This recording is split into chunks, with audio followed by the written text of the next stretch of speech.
Assalamualaikum warahmatullahi wabarakatuh. Perkenalkan, nama saya Kamelia Nur dengan NPM 2315310010.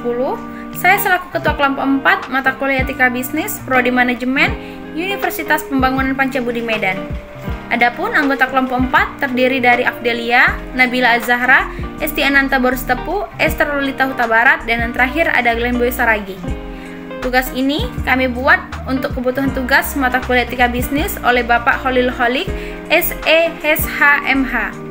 Di kesempatan kali ini kami akan menjelaskan materi mengenai pengertian penalaran moral, serta prinsip dasar dalam konteks moralitas. Kata moral berasal dari bahasa Latin mos atau jamak mores yang berarti kebiasaan. Adat Bertrand 1993. Moral merupakan suatu standar salah atau benar bagi seseorang. Rogers atau Baron dalam Martani 1995.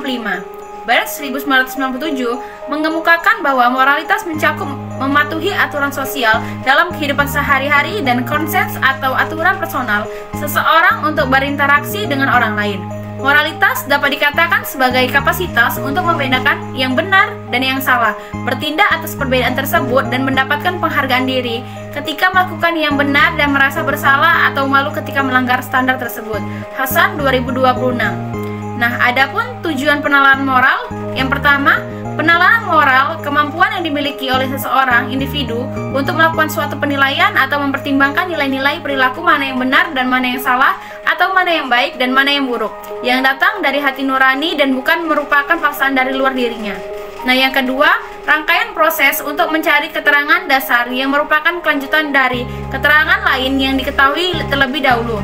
Bila keterangan yang diketahui lebih dahulu itu benar dan mendukung penalaran menjadi kesimpulan, maka kesimpulan ini harus diakui sebagai hal yang benar.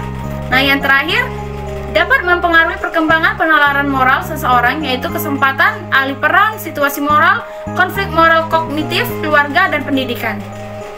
Assalamualaikum warahmatullahi wabarakatuh. Nama saya Nabila Az-Zahra dengan NPM 2315310118. Baik, di sini saya akan menjelaskan tingkat penalaran moral. Yang pertama itu tingkat prakonvensional. Tingkat konvensional memiliki pemikiran-pemikiran moral pada masyarakat. Pada tingkatan ini, seseorang menyadari bahwa dirinya itu sebagai seorang individu di tengah-tengah keluarga, masyarakat, dan bangsa. Keluarga, masyarakat, dan bangsa ini dimiliki kebenarannya sendiri, karena jika menyamping dari kelompok ini akan terisolasi.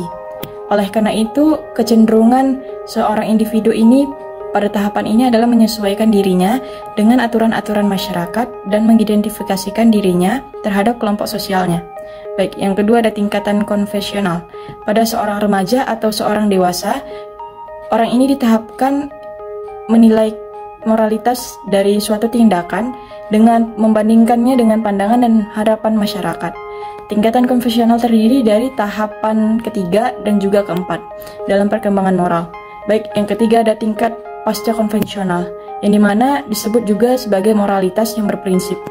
Ini tuh terdapat pada usaha yang jelas dan merumuskan nilai-nilai dari prinsip yang telah diterapkan, terlepas dari otoritas, kelompok, atau orang yang berpegang teguh pada prinsip-prinsip ini, itu terlepas pula dari identifikasi individu tersendiri dengan kelompok tersebut.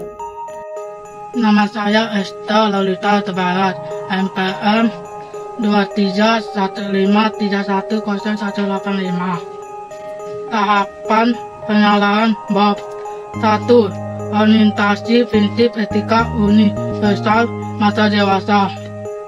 Benar atas suatu perbuatan ditentukan oleh keputusan suara hati sesuai dengan prinsip etis yang dipilih sendiri. Hukum tetap dipandang sebagai sesuatu yang penting, tetapi ada nilai-nilai yang lebih tinggi, yaitu prinsip universal mengenai keadilan, pertukaran hak, dan keamanan martabat manusia kepada seorang pribadi. 2. Orientasi kontrak sosial realistis kita dewasa awal, merubah hukum berdasarkan pertimbangan rasional, mencari manfaat sosial dan bukan memberlakukan hukum itu kecuali dengan tata tertib jalan tahap 4. Perkenalkan, nama saya Estiana Tabristepu dengan NPM 2315310225. Di sini saya akan menjelaskan tentang prinsip dasar penalaran dalam konteks moralitas. Yang pertama, prinsip identitas. Prinsip identitas menyatakan sesuatu hal adalah sama dengan halnya sendiri. Sesuatu yang disebut P maka sama dengan P, yang dinyatakan itu sendiri bukan yang lain. Dalam suatu penalaran, jika sesuatu hal diartikan sesuatu P tertentu, maka selamanya penalaran itu masih berlangsung, tidak boleh diartikan selain P. Harus tetap sama dengan arti yang diberikan semula atau konsisten. Prinsip identitas menuntut sifat yang konsisten dalam suatu penalaran. Jika suatu himpunan beranggotakan sesuatu, maka sampai kapanpun tetap himpunan tersebut beranggotakan sesuatu tersebut. Yang kedua, prinsip non-kontradiksi. Prinsip non-kontradiksi merupakan sebuah prinsip universal atau yang tidak berubah, yang di atasnya semua penalaran deduktif atau logika formal harus didasarkan. Adapun rumusan definitif dari hukum non-kontradiksi adalah sebuah proposisi atau pernyataan yang tidak dapat benar dan salah pada waktu yang sama dan dalam aspek atau hal yang sama. Prinsip non-kontradiksi memperkuat prinsip identitas, yaitu dalam sifat yang konsisten, tidak ada kontradiksi di dalamnya. Yang ketiga, prinsip eksklusi terti. Prinsip eksklusi terti menyatakan bahwa sesuatu jika dinyatakan sebagai hal tertentu atau bukan hal tertentu, maka tidak ada kemungkinan ketiga yang merupakan jalan tengah. Prinsip eksklusi terti menyatakan juga bahwa dua sifat yang berlawanan penuh atau secara mutlak tidak mungkin kedua-duanya memiliki oleh suatu benda. Mestilah hanya salah satu yang dapat dimilikinya, sifat P atau non-P. Assalamualaikum warahmatullahi wabarakatuh. Perkenalkan nama saya dengan NPM 2315310270. Saya di sini akan membahas tentang kritik terhadap perkembangan kolibrel. Salah satu kritik yang kuat diarahkan pada ide bahwa pemikiran moral tidak selalu memprediksi perilaku moral. Kritik itu dinyatakan bahwa teori Kobre terlalu banyak tekanan pada pemikiran moral yang tidak memberikan perhatian yang cukup pada perilaku moral.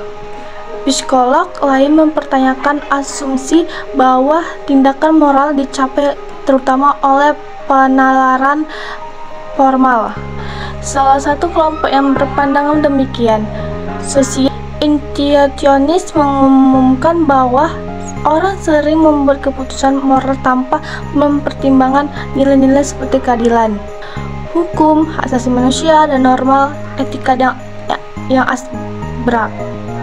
Berdasarkan hal ini, argumen yang telah dianalisis oleh Goble dan psikolog rasionalis lainnya dapat dianggap hanya merupakan rasionalisasi dari keputusan intuitif. Ini berarti bahwa penalaran moral kurang relevan terhadap tindakan moral dibandingkan apa yang ditemukan oleh Goble. Selanjutnya akan dilanjutkan oleh teman saya. Terima kasih. Perkenalkan, nama saya Glenn Boy Saragi, NPM 2315310221. Saya akan menyimpulkan materi kami, yaitu tentang moral.